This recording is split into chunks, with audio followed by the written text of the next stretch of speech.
मैं परमेश्वर का धन्यवाद करता हूँ। प्रभु ने एक बार फिर से हमें अपने चरणों में बिठाया है ताकि हम परमेश्वर के वचनों को सीख पाएँ। मैं ये विश्वास करता हूँ आप जहाँ कहीं भी सुन रहे होंगे तंदुरुस्त होंगे, प्रभु के अनुग्रह में प्रभु ने आपको संभाल के रखा होगा। आज सुबह के समय के लिए हम लोग प्रभु के वचन से हम लोग पढ़ें लूका का सुसमाचार उसका 14 अध्याय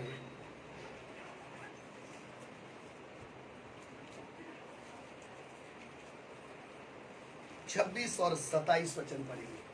the gospel of Luke chapter 14 verse 26-27। लूका का सुसमाचार उसका 14 अध्याय 26 और 27 वचन। जो कोई मारी पासे आवे અને પોતાનો બાપનો, માનો, પત્નીનો, છોકરાનો, ભાઈનો તથા બહેનનો, આ પોતાના જીવનો પણ દ્વેષ ન કરે તો તે મારો શિષ્ય થઈ શકતો નથી. જે કોઈ પોતાનો વધસ્તર ઉચકીને મારી પાછળ આવતો નથી તે મારો શિષ્ય થઈ શકતો નથી. यदि कोई मेरे पास आए और अपने पिता और माता और पत्नी और बच्चों और भाइयों और बहनों वन अपने प्राण को भी अप्रिय ना जाने तो वह मेरा चेला नहीं हो सकता. और जो कोई अपना क्रूस ना उठाए और मेरे पीछे ना आए वह भी मेरा चेला नहीं हो सकता. आमीन। इधर हमने प्रभु के वचन से पढ़ा है प्रभु यीशु मसीह इस पृथ्वी में रहते समय, अपना जीवन व्यतीत करते समय जब सेवकाई को कर रहे थे, सेवकाई करते करते उन्होंने यीशु मसीह के पीछे कैसे चलना है, या ये शब्द उन्होंने इस्तेमाल किया, मेरा शिष्य या मेरा चेला बनने के लिए आपको क्या करना चाहिए। क्योंकि आज हम परमेश्वर के वचन को जब सुनने के लिए जा रहे हैं, यदि आपको ये वचन समझ में आएगा तो आपको अपनी खुद की तस्वीर समझ में आएगी कि मैं कौन हूं और मेरा मसीह जीवन में मेरी चाल कैसी है या मैं कैसा चल रहा हूं। जब प्रभु यीशु मसीह इस दुनिया में सेवकाई कर रहे थे, उस समय में दो बड़े झुंड या दो प्रकार के लोग मुख्य हम देखते हैं।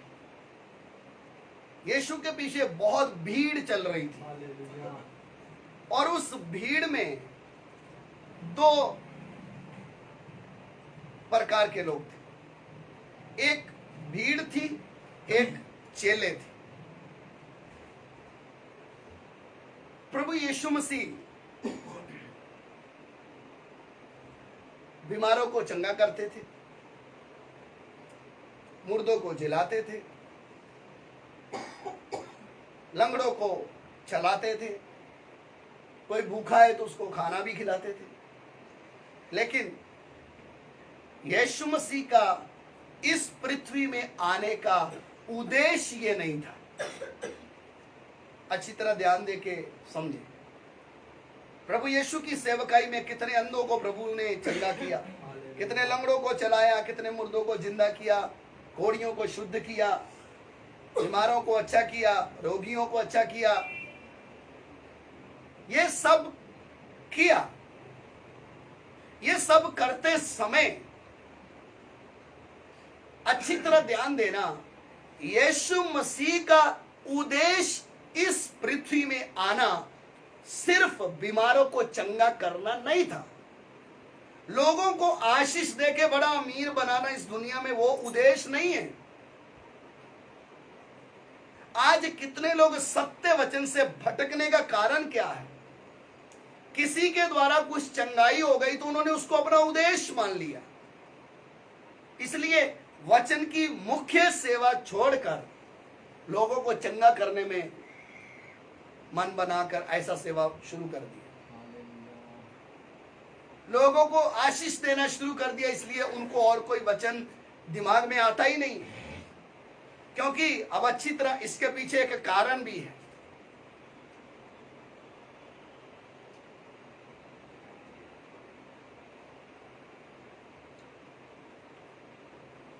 प्रभु यीशु के नाम में चंगाई होती है, इसमें कोई शंका नहीं है। आज भी प्रभु यीशु अपनी सामर्थ्य से, जीवित परमेश्वर होने के कारण अपनी सामर्थ्य से वो आज भी लोगों को चंगाई देते हैं। लेकिन अच्छी तरह ध्यान से समझें,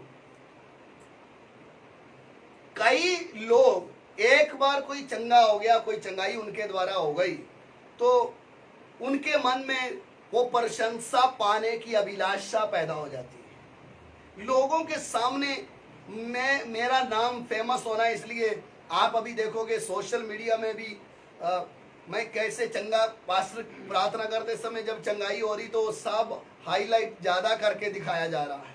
उसका कारण क्या है? परमेश्वर को महिमा नहीं, किसको महिमा मिल रहा है? मनुष्य को महिमा मिल रहा है। लेकिन उधर दिक्कत, उधर प्रॉब्लम क्या हो जाती है? एक बार प्रभु ने अपने हाथ में लिया, इस्तेमाल किया, लेकिन एक व्यक्ति का लक्ष्य, उद्देश्य चंगा करना हो जाएगा, फिर परमेश्वर का आत्मा हट जाता है, एक दुष्ट आत्मा आकर उस सेवक के ऊपर बैठ जाता है, फिर वो पाप का प्रचार छोड़ देता है, लोगों को अंधकार से कैसे निकलकर परमेश्वर के राज्य में लाना है वो छोड़ देता है, कलीसिया की सेवा क्या है वो छोड़ देता है, लोगों को चेला कैसे बनाना वो छोड़ देता है। सिर्फ एक ही काम रह जाता है, लोगों को आशीष देना है, चंगाई करना है। इस बड़ी चालाकी के साथ शैतान बड़ा आज कलीसियों के साथ धोखा कर रहा है। भीड़ की भीड़ जमा होती है। यीशु के पीछे मैं आपको बता रहा था, बहुत भीड़ थी, और उन भीड़ का लक्ष्य, उद्देश्य क्या था? यीशु मसीह से क्या मिलेगा? लेकिन सही में प्रभु यीशु मसीह ने बोला, यदि कोई मेरे पीछे आना चाहे या मेरा चेला बनना चाहे तो सबसे पहले मेरे से बढ़कर प्रेम वो किसी को भी करना नहीं। लिख कर दिया है, पत्नी है, बच्चे हैं, माँ बाप है, भाई बहन है, अपनी जान यानी अपने प्राण को भी क्या नहीं समझना है, ज्यादा प्रिय समझना नहीं, और रोज अपना क्रूस उठाकर किसके पीछे चलना है? मेरे पीछे चल। अगर आप इस वचनों को सही में समझ नहीं पाए तो हालत किन लोगों जैसी हो जाएगी, उस समय के यहूदियों की तरह हो जाएगी जिनको ये वचन समझ में नहीं आया। प्रभु को ऐसा नहीं है कि स्वर्ग में बहुत मनुष्यों की जरूरत है, उधर बहुत बड़ी बिल्डिंग खड़ी करने की, इसके लिए जितने मनुष्य कैसे तैसे भी इकट्ठे करके किधर लेके जाने के हैं। स्वर्ग में ऐसा नहीं है। प्रभु यीशु का इस पृथ्वी में आना एक उद्देश्य है। उनका जन्म एक रहस्य था, भेद था, एक मिस्ट्री थी। उनका जीवन एक भेद था, पूरे जीवन को कोई समझ नहीं पाया। उनका क्रूस पर अपना जान देना एक क्या था? भेद था। इसलिए लोग क्रूस पर लटके हुए को भी बोले किधर आ जा, यदि तू किसका पुत्र है। शैतान उसके यीशु मसीह को समझ ही, जन्म लिया तब भी शैतान ने क्या किया? 2 साल के जितने बच्चे थे सबको क्या किया? मरवाया। बड़ा हुआ, सेवकाई, बपतिस्मा लेने के बाद जंगल में जाते समय क्या किया?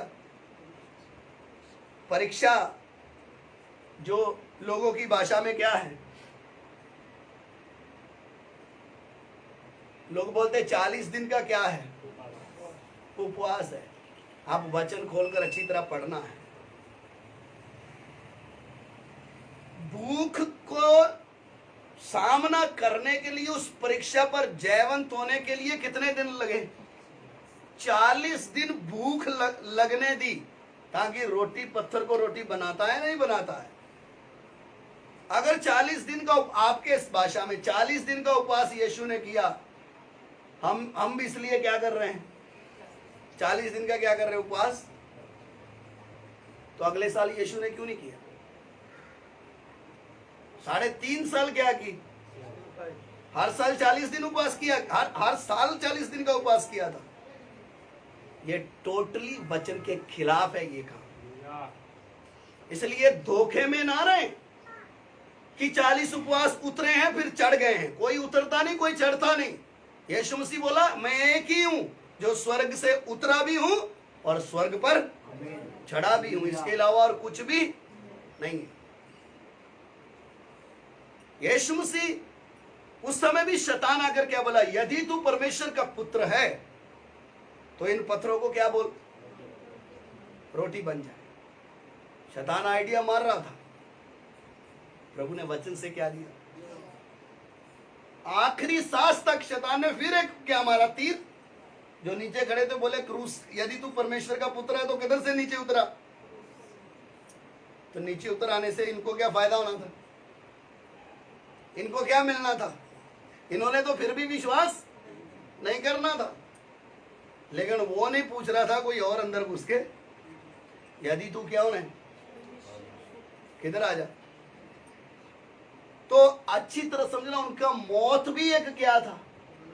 एक भेद था। उनका जी उठना भी एक क्या था? और उसका वापस आना भी एक क्या है? सबको समझ में आने वाली बात। लोग बोलते, वो सिपाही जाकर बोले बहुत बड़ा भूचाल आया, पत्थर गिर गया, वो यीशु मुर्दों में क्या है? फरीसी लोगों जाके बताते समय बोले ये लो चंदे का पैसा ले लो, ये बात किसी को भी बोलना, ऐसे बोलना। उसके चेले लोग लाश को छुपा के उठा के क्या कर गए? ले गए। समझ में आ रहा है? तो यीशु मसीह के बारे में समझते समय अच्छी तरह क्या करना है। ये बातें समझ में नहीं आएगी तो मेरा विश्वास करने का कोई फायदा। ये भेद आपको समझ में आने हैं। यीशु का जन्म एक क्या है? भेद है। लोग बोलते कुंवारी लड़की कैसे गर्भवती हो सकती है? ये तो सब झूठ लिखा है। क्या लिखा है? ऐसे ही बोलते हैं, ऐसे होता होगा। आपका थोड़ा सा दिमाग में ये बातें आने वाली, ये सृष्टिकर्ता से, तेरे से नहीं हो सकता। जो सूर्य को आज्ञा देता है इतना ही घूमना है। बड़े बड़े ग्रहों को नासा वाले हिल जाते, बोले पृथ्वी से ग्रह क्या करने वाला है? उनको ऐसा लगता है ये ग्रह हमारे कंट्रोल में है, इसलिए क्या करने वाला है? टकराने वाला है। उसको मालूम नहीं इन ग्रहों की सृष्टि करने वाला उसके हाथ में है। ये उनके हाथ में, किसी साइंटिस्ट के हाथ में ये ग्रह किसके हाथ में है? इसलिए वचन में लिखा तेरी राजगद्दी अनादि काल से क्या है? बैठा है वो। नासा वाले क्यों हिलते हैं? ऊपर देखते ग्रह इधर से आ रहा, उधर से आ रहा, वो तो ऊपर से देख रहा बैठा। हाँ कोई बात नहीं, जा पास में से निकल के यूं मुड़ जाना। समझ में आ रहा है? किसके अंडर में है? परमेश्वर के अंडर में। मेरे और आपके, मनुष्य के किसी के भी हाथ में। तो ये सारे भेद हमें क्या आने अच्छे से समझ में आना है। कुंवारी जन्म समझ में आना है, उसका सेवकाई समझ में आना है, मृत्यु समझ में आना है, जी उठना समझ में आना है, और फिर से लेने के लिए आना, वो भी क्या आना है। वो समझ में नहीं आया तो इधर ही क्या करते रहेंगे? प्रार्थना में क्या करते रहेंगे? कभी सो लिया, कभी जाग लिया, फिर बोलते हैं वो हमें क्या करने आने वाला है। आप पढ़ना, सोने वालों की क्या हालत होती है देखना। वो आके लेके भी चला गया तो वो बोल रही थी कहाँ है वो दूल्हा, दरवाजा क्या हो गया, खत्म। समझ में आया? प्रभु यीशु मसीह ने कुछ बातों को स्पष्ट बोला है बिना किसी शंका के। समझ में आया? बिना किसी शंका के क्या बोला है? यदि, क्योंकि चेला सब बन पाएंगे, ये भी अच्छी तरह समझना। यीशु का नाम सब ले सकते हैं, यीशु से चंगाई बहुत लोग ले सकते हैं, यीशु से आशीष बहुत लोग पा सकते हैं, लेकिन यीशु मसीह का चेला बनना है तो उधर अर्पण करना पड़ता है। कुछ मिलता नहीं है, क्या करना पड़ता है? अर्पण करना पड़ता है। अर्पण करेंगे तो क्या होता है, थोड़ा तकलीफ होता है। आज आप गवाहियां सुनो, यीशु के नाम में ये मिल गया, यीशु के नाम में वो मिल गया। यीशु के नाम में गवाया क्या है, बात समझ में आ रहा? वो गवाना है तो उसके लिए क्या करना पड़ेगा, क्या करना है उसके लिए? यीशु के पीछे चलने का अनुभव होना है कि मैं सचमुच उसका चेला बन के चल रहा हूं। वो अनुभव से होगा तो ऑटोमेटिकली जो आएगा चिंता जाएगा, दिखेगा नहीं। उसका मतलब क्या है, हम स्वयं इच्छा से क्या करेंगे, यीशु के लिए कुछ ना कुछ कुर्बान करने के लिए तैयार हो जाएंगे। खुद यानी कि हमारे पास कुछ है ही नहीं देने को, तो बोले हम तो ऐसे ही रहते हैं, आपके पास है ही नहीं तो आप ऐसे ही रहोगे ना। ध्यान देना, ऐसा नहीं कि मेरे पास कुछ नहीं तो मैं तो बोलता है नहीं नहीं हम तो अच्छे हैं। अच्छे नहीं, आपके हाथ में पैसा आने के बाद आपका रंग देखेगा आप क्या क्या करते हैं। समझ में आया? है प्रभु ने दिया है तो भी मेरा इसमें मन वो है सही रास्ता।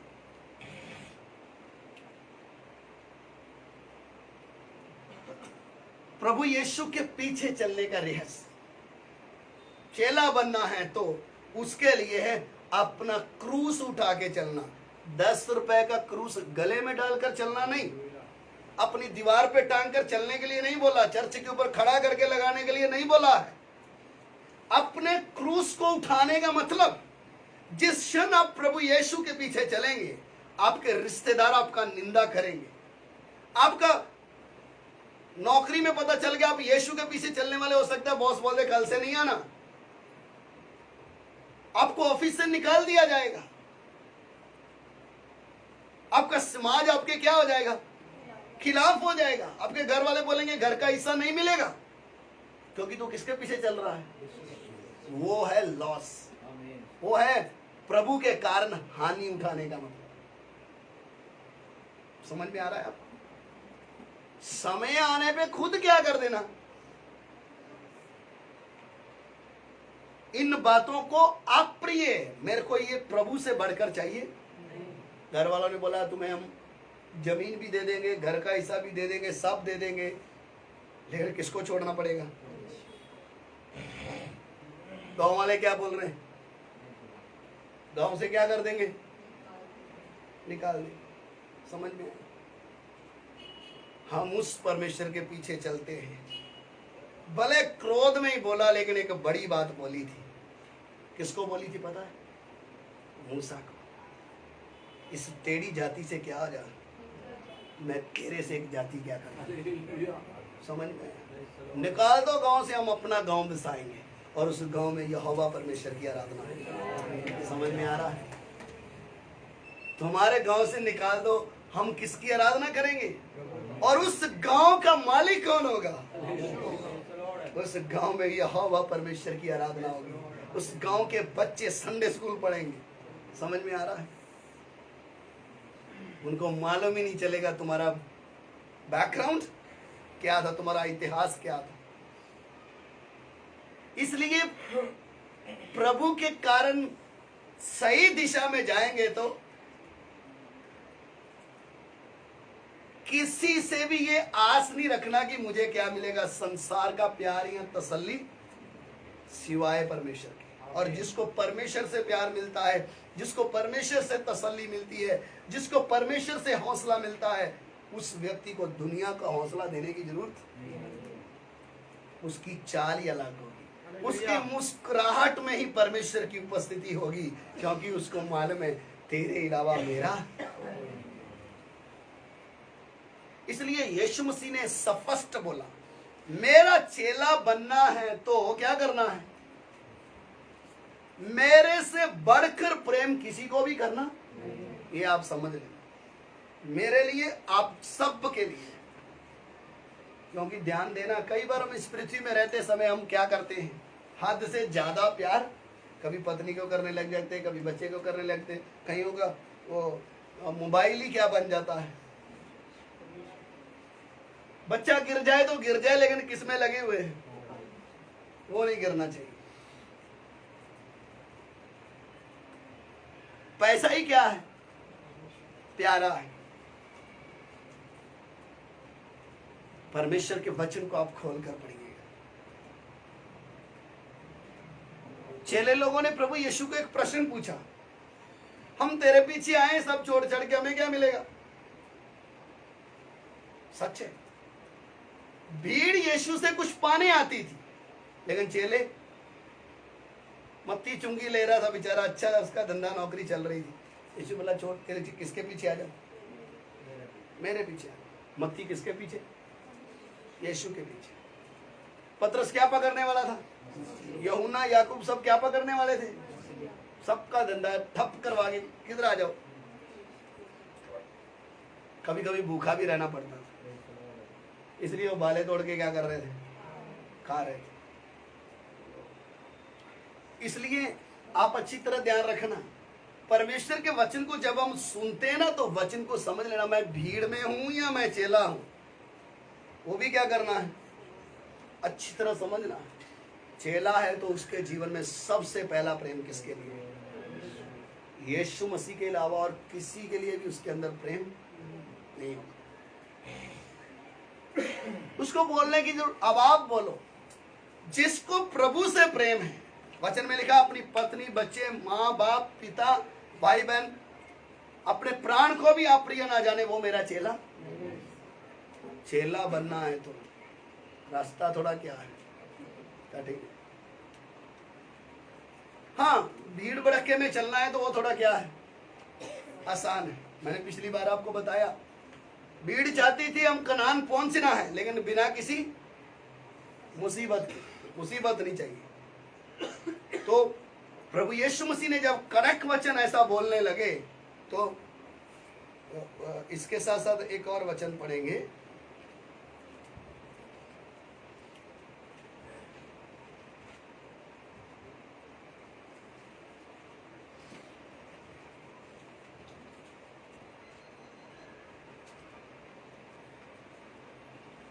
लूका 9 का 57, 57, 58।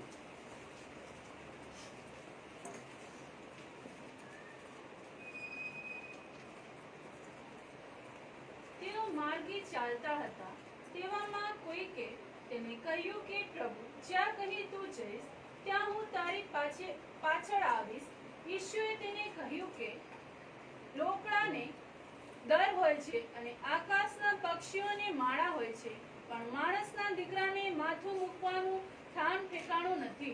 हाँ, हिंदी में पढ़े। जब वे मार्ग में जा रहे थे तो किसी ने उससे कहा, जहाँ जहाँ तू जाएगा मैं तेरे पीछे हो लूंगा.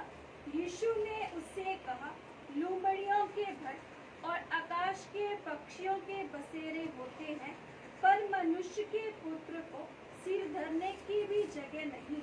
आमीन। प्रभु यीशु चेले लोगों के बारे में बता रहे हैं। इधर वचन, प्रभु यीशु ने बोला मेरे पीछे आओ, मेरे पीछे, यदि कोई मेरे पीछे आएगा तो ऐसा ऐसा करके वचन बार बार पढ़ते हैं। इधर एक यीशु के पीछे क्या बनने के लिए आ गया उसका, लेकिन बोला पहले रहता कहाँ है तू प्रभु, ये बता, तेरा घर number, flat number, building number, वो क्या है? समझ में आ रहा है?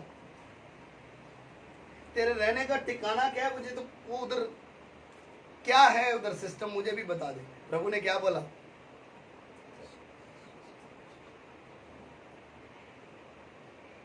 लोमड़े के लिए क्या है? पक्षियों के लिए क्या है?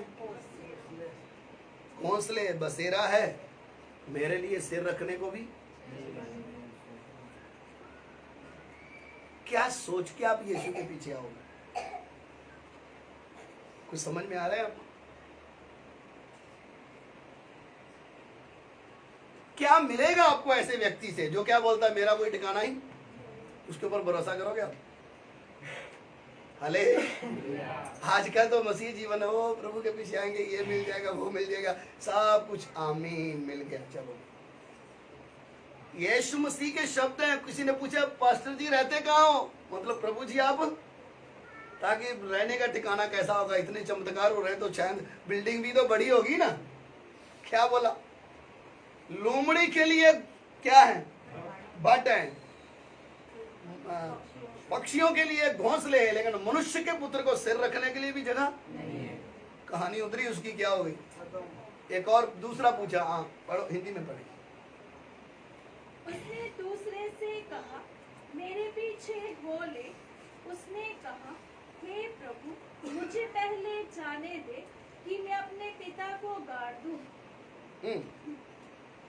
उसने उससे कहा, मरे हुओं को अपने मुर्दे गाड़ने दे, पर तू जाकर परमेश्वर के राज्य की कथा सुना। हाँ, दूसरा आया प्रभु। प्रभु ने बोला चल तू भी आजा मेरे पीछे। लाइन में लगे होंगे ना एक एक करके। बोला मुझे आज्ञा दो, मैं क्या करूं? मेरा बाप मर गया है, लाश घर में पड़ी है, मैं उसको क्या करके आ जाऊं? दफन करके। प्रभु ने क्या बोला? मैं भी चलता हूं, मेरी एक्टिवा में बैठ जा, हम दोनों गाड़ के फिर वापस आते हैं। ऐसा बोला? बोलिए ना, क्या बोला? जाने दिया उसको। प्रभु यीशु के शब्द क्या थे? मरे हुओं को अपने मुर्दे। तो परमेश्वर के राज्य का क्या बता? करो ना एक बार ऐसा। मैं तो दो शब्द बोल दूं ना कठोर तो भी बोलेंगे पता नहीं किसी ने चढ़ाया होगा पास्टर को। यीशु के पीछे आप क्या चलोगे? एक दिन नहीं निकल पाएगा, एक दिन। अगर जिंदा प्रभु यीशु के पीछे चलने लगो ना, एक दिन भी आप चल नहीं सकते, क्योंकि हमारी इधर जो क्या बोलते उसको स्वयं है जो, वो ये मेरे लेवल का थोड़ी है, ये मेरा काम है। किसका है? सोचो। प्रभु ने क्या बोला? तेरा मरे को मरा रहने दे, तू चल किधर? वो है चेला। उधर बाप है, दोबारा घर में घुसने देंगे इसको? प्रभु यीशु ने सिस्टम क्या बना दिया, उसके सामने प्रश्न क्या रख दिया? जिसका बाप मरा हुआ था वो किधर है? यीशु के सामने। और प्रभु क्या बोल रहे हैं? स्पष्ट शब्दों में क्या बोला है? नहीं जाना, समझ में आया? हो रहे हो तो मरा हो, मर गया तो खत्म कहानी, अब तू क्या कर जाए? तीसरा एक और आया। हाँ, एक और ने भी कहा, हे प्रभु, मैं तेरे पीछे हो लूंगा, पर पहले मुझे जाने दे कि मैं अपने घर के लोगों से विदा ले आऊं। आगे। यीशु ने उससे कहा, जो कोई अपना हाथ हल पर रखकर पीछे देखता है, वह परमेश्वर के राज्य के योग्य नहीं। तीसरे व्यक्ति ने प्रभु को बोला, मैं तेरे पीछे आना तो चाहता हूँ, घर वालों से पूछ के आ जाऊं एक बार, उनसे क्या ले लूं एक बार? क्या करने के लिए? किसके लिए? यीशु प्रभु के पीछे चलने के लिए किसको पूछ के आ जाऊं? कौन से घर वालों को? जो किसके राज में है? तो वो तो बोलेंगे ना, जो शैतान के राज में, तू जा जा प्रभु में जा, ऐसे बोलेंगे ना।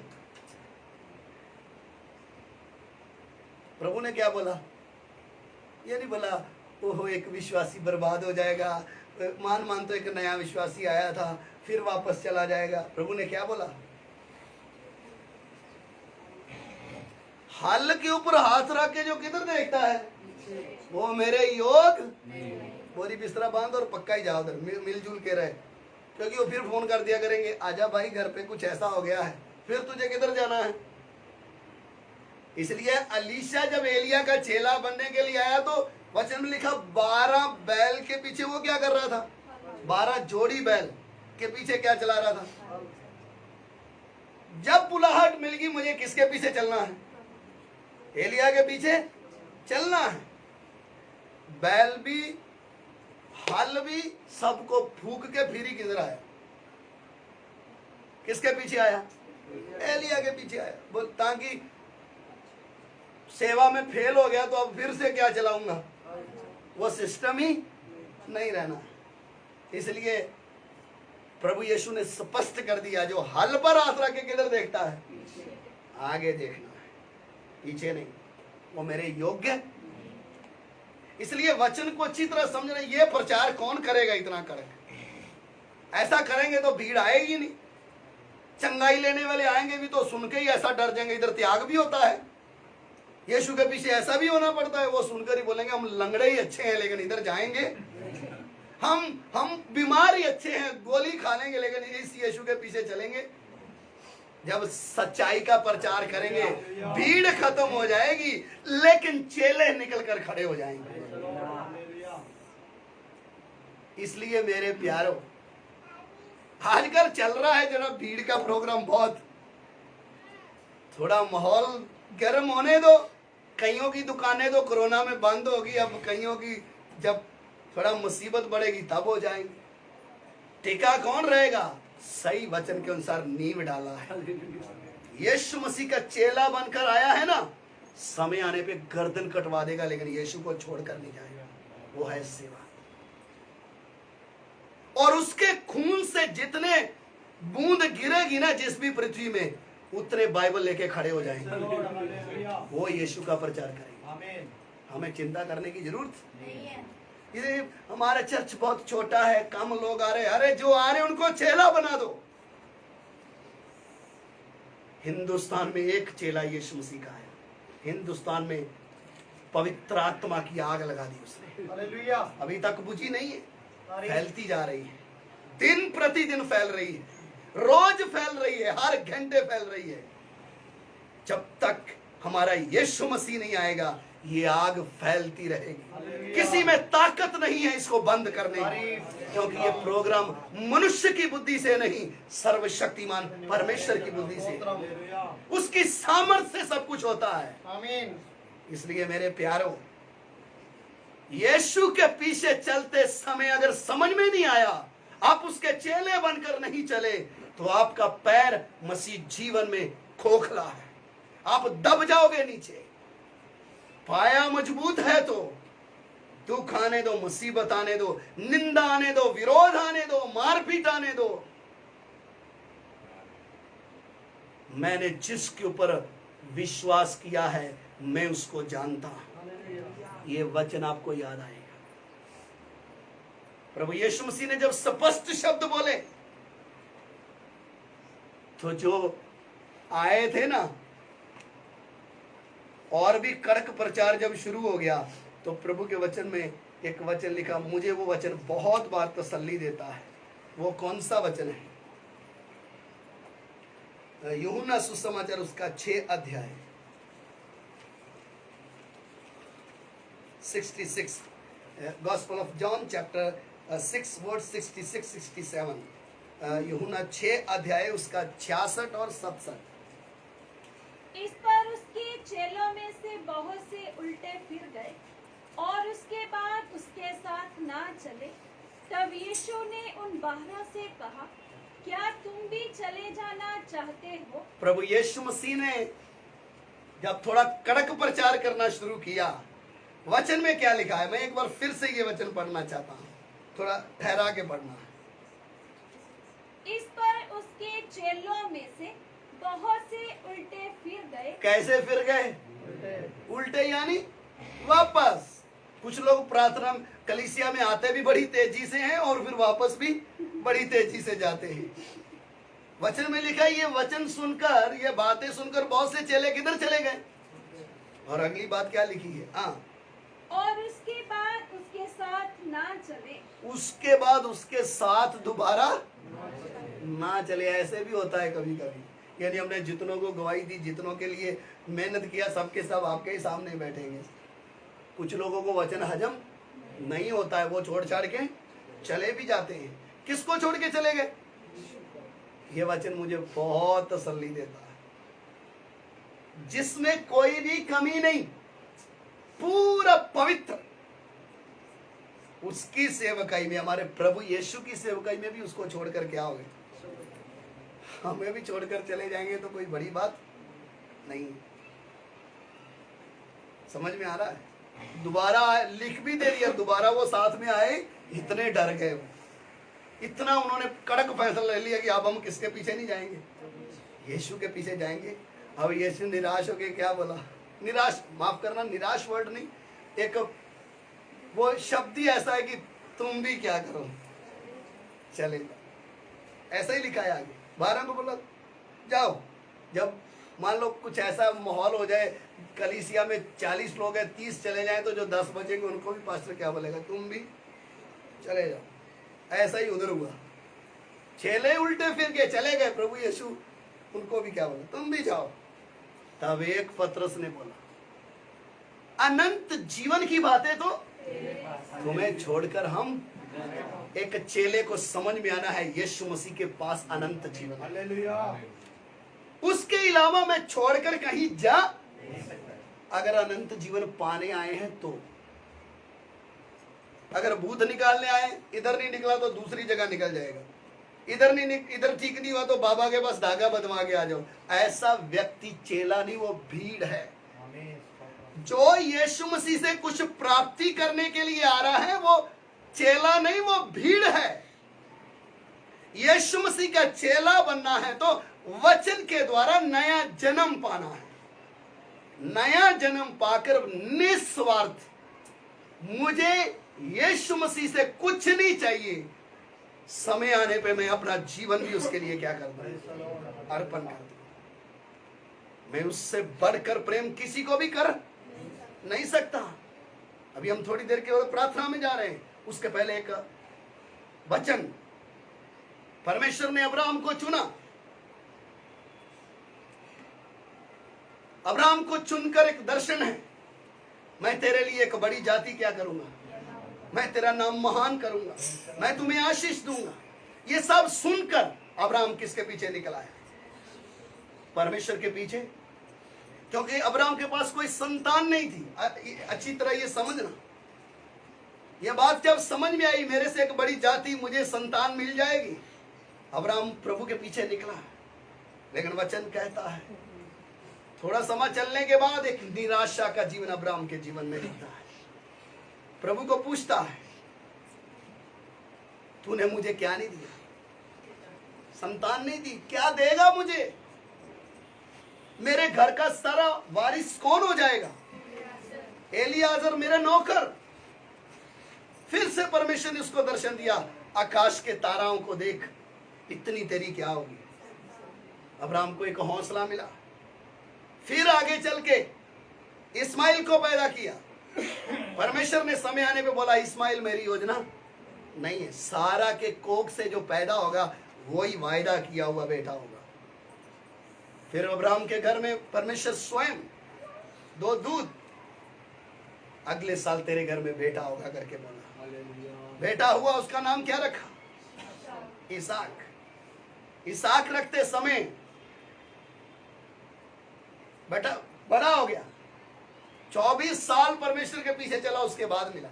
हम 5 साल चलेंगे कुछ नहीं होने वाला, चलो छोड़ो। 24 साल के बाद एक बेटा मिला। इस्माइल को घर से निकलवाया, नहीं चाहिए, निकाल दे इसको घर से। अब बचा कौन? इसहाक। इसहाक को बड़ा होने के बाद सब ठीक चल रहा था। परमेश्वर का संदेश, इस बेटे की बलि चाहिए। यह बहुत कठिन था। प्रचार करना आसान है मेरे लिए, आपके लिए सुनना भी आसान है, लेकिन उस व्यक्ति का माहौल कैसा था? 3 दिन का समय दिया बच्चे को लेके उस पर्वत पर आना जिधर मैं दिखाऊंगा।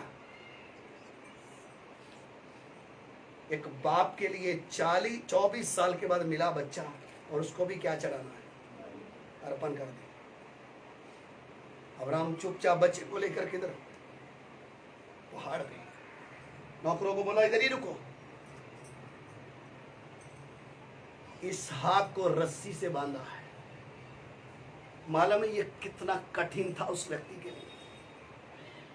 हम बोलते हैं अब्राहम अब्राहम, वो क्या था? अपने हाथ से बलि दूसरे ने करना होता ना तो इसने भेज देना था उसके साथ, मैं अपनी आंख से ना देखूं। अपने हाथ से उसको बांधा, वेदी पे लटाया, छुरा निकाल के किधर फेरने वाला था? स्वर्ग चिल्लाया, अब्राहम अब्राहम, इस बच्चे को छूना मत। अब ये सारी घटना में जब से वो तंबू से निकलकर अपने बच्चे को वेदी पे रखा, इसके पीछे सीखने वाली बात क्या है? वो कई लोग इस विषय को बोलते हैं अब्राहम को बहुत विश्वास था, मिल जाएगा मिल जाएगा। वो विश्वास का इधर बात नहीं है। अब्राहम का भविष्य संसारिक तौर पे हम क्या देखते हैं? बच्चा अगला भविष्य है। वो भविष्य को किधर लाके रख दिया? वेदी में। मेरा भविष्य मेरा बेटा नहीं, मेरा भविष्य तू है परमेश्वर। ये है उसमें सीखने वाली बात। ये नहीं कि मैं बुढ़ापे में तो मेरा बच्चा मेरा भविष्य है। कईयों के पास प्रभु ने बच्चे दिए, कईयों को नहीं दिए, कोई दिक्कत नहीं। बच्चे हैं तो भी प्रभु का धन्यवाद, नहीं है तो भी प्रभु का धन्यवाद। लेकिन अब्राहम ने अपने हाथों से अपने बच्चे को वेदी पर रखा। क्यों? मुझे तू मेरा भविष्य नहीं, मेरा विश्वास तू नहीं, मेरा प्यार तू नहीं, तेरे से बढ़कर प्यार मैं किसको करता हूं? मैं मेरे परमेश्वर को प्यार करता हूं। मेरे परमेश्वर ने तुझे मांगा है, मैं देने के लिए क्या हूं? तैयार। इसलिए मेरे प्यारों, मसीह जीवन में आप कैसे भी आए, कैसे भी चल रहे हो, लेकिन आपके जीवन का एक लक्ष्य, तेरे से बढ़कर प्रेम में प्रभु किसी को भी कर, चाहे कोई भी हो, तभी आप उसका चेला बन के उसके पीछे चल सके। चेला नहीं तो आपके जीवन में परमेश्वर का काम नहीं। स्पष्ट है। आप आओगे, बैठोगे, सुनोगे, फिर ऐसे के ऐसे। यदि आपको चेला बनना है तो यीशु के लिए कुछ करना होगा। आपको कुछ ना कुछ यीशु मसीह के लिए करना है। कुछ ना कुछ बोलने का मतलब क्या है?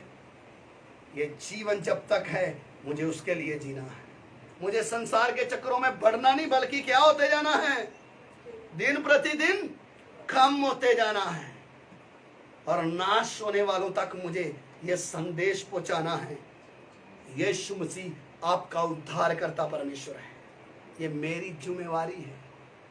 इसलिए मेरे प्यारों, अगर आप यीशु मसीह का चेला बनकर उसके पीछे चलोगे, इस पृथ्वी में आपको ज्यादा आदर सम्मान नहीं मिलेगा, लेकिन एक समय आने वाला है उसके साथ सिंहासन पर बैठ के उसके साथ राज्य करने का है। इतनी बड़ी आशा से, इतनी बड़ी योजना से प्रभु ने मुझे और आपको चुना है। सिर्फ प्रार्थना बंदगी का मीटिंग कर लिया, थोड़ा 5 मिनट प्रार्थना कर लिया, ये जीवन ना रखे। मैं यीशु मसीह का चेला बनकर चलूं। और चेला है तो उसको चलाया नहीं जाता है।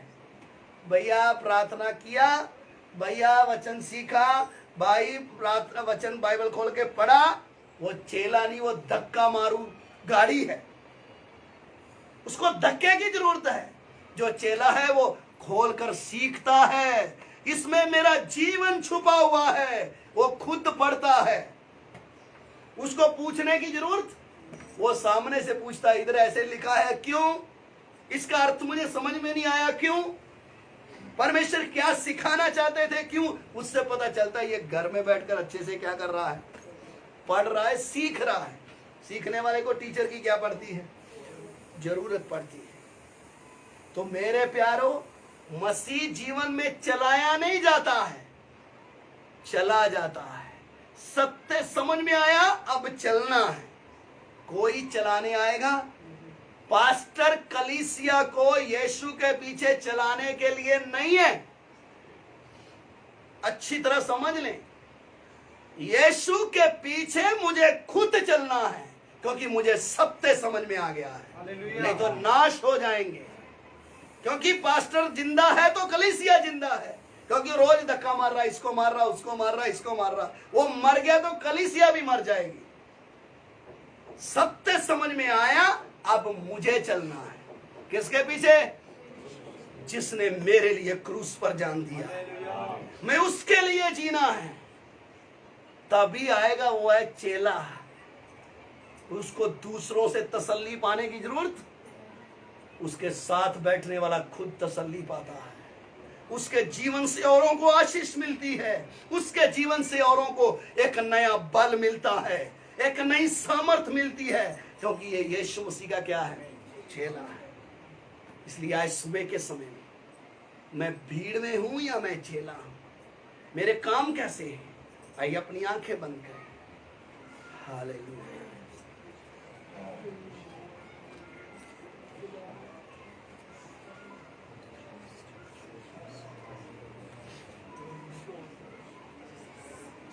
Hallelujah. Praise the Lord. Hallelujah.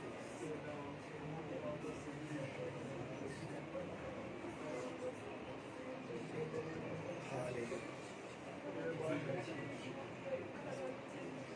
आमीन। स्वर्गीय पिता, दिव्य वचनों के लिए हम तेरा धन्यवाद करते हैं। जितने लोगों ने तेरे वचनों को सुना है परमेश्वर, एक एक को प्रभु तेरे सत्य वचन को सुनकर परमेश्वर उसके अनुसार चलने के लिए तू सहायता कर। स्वर्गीय पिता, मैं आपसे विनती करता हूँ प्रभु, आज का वचन एक के लिए आत्मिक भोजन बन जाए। स्वर्गीय पिता, हमारी विनती को सुनिए और ग्रहण कीजिए। यीशु मसीह के नाम से मांगते हैं। अब हमारे पिता परमेश्वर का प्रेम, प्रभु यीशु मसीह का, पवित्र आत्मा की सहभागिता, पवित्र संतों के साथ, यीशु मसीह के दूसरे आगमन तक सबके साथ होती रहे। सबको जय मसीह।